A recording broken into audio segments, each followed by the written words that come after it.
Hey there. So you're here because that pesky check engine light is staring you down, and you've pulled the dreaded P1521 code.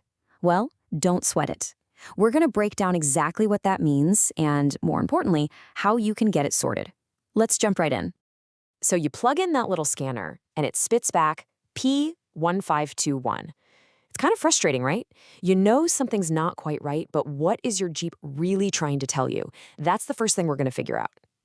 Okay, first things first, let's decode this error. Before we can even think about fixing the problem, we have to understand the message. And trust me, this isn't just some random number. It's a very specific signal coming straight from your Jeep's onboard computer. And here it is, the secret message translated.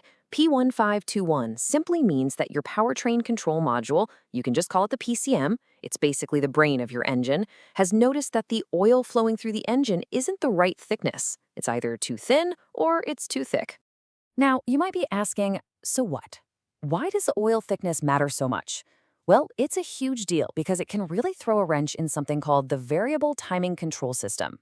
That system relies on perfect oil pressure to do its job, and when it doesn't get it, your engine performance suffers, your gas mileage can take a hit, and it could lead to much bigger headaches down the road. Yeah, this is definitely one of those codes you don't want to just ignore. All right, so let's dig a little deeper into the key clue here, that word viscosity. If you can wrap your head around this one simple idea, you've pretty much cracked the case. Don't let the fancy word throw you off. Viscosity, in the simplest terms, is just a way of talking about how thick a liquid is. It's all about its resistance to flow. And every single engine is engineered to work perfectly with an oil of a very specific viscosity. To make this super clear, just think about water versus honey. Water has low viscosity. It flows super easily, right? Honey, on the other hand, has high viscosity. It's thick and pours really slowly. Your engine oil is designed to be in that perfect sweet spot, and that P1521 code is your Jeep's way of telling you it's not.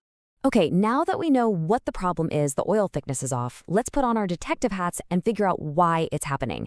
We're going to investigate the usual suspects, and there are really only 4 main culprits.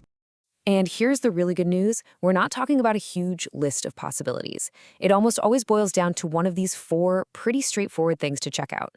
First up, and honestly, this is the most common one. You just have the wrong type of engine oil in there.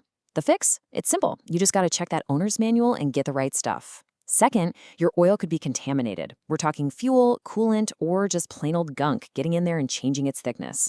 The solution for that is a good engine flush and a fresh oil change. Third, and this is the one we're all hoping for, it could be as simple as being low on oil. A quick peek at the dipstick will solve that mystery. And finally, a bit less common, but the variable timing control unit itself could actually be faulty and need replacing. All right, enough theory. We've talked about the what and the why. Now let's get our hands dirty and talk about the how. Here's your step-by-step guide to get this fixed, starting with the absolute easiest check. Okay, before you run out and buy parts or anything, please do this first. Make sure your Jeep is parked on flat, level ground. That's super important. Pull the oil dipstick out and wipe it completely clean with a paper towel or a rag. Then push it all the way back in, wait a second, and pull it out again. Take a look. The oil level should be right there between the 2 little marks. If it's low, bingo, you've probably found your culprit. It's the easiest fix, and so often it's the right one. Okay, let's zoom out for a second and talk about the big takeaway here. That error code isn't just an annoying light on your dashboard. It's a critical health warning for your engine. It really all boils down to this. To make sure that engine keeps running the way it's supposed to, you've got to find out what's causing this and take care of it. Taking care of this code isn't just about making a light disappear. It's about protecting the heart of your Jeep from any long-term damage. So I'll leave you with this one last question, and be honest. Do you know where your owner's manual is? Because I'm telling you, 9 times out of 10, the answer to this code, and a whole bunch of others, is sitting right there in your glove box. It's the ultimate cheat sheet for your Jeep's health. Thanks for watching, and good luck.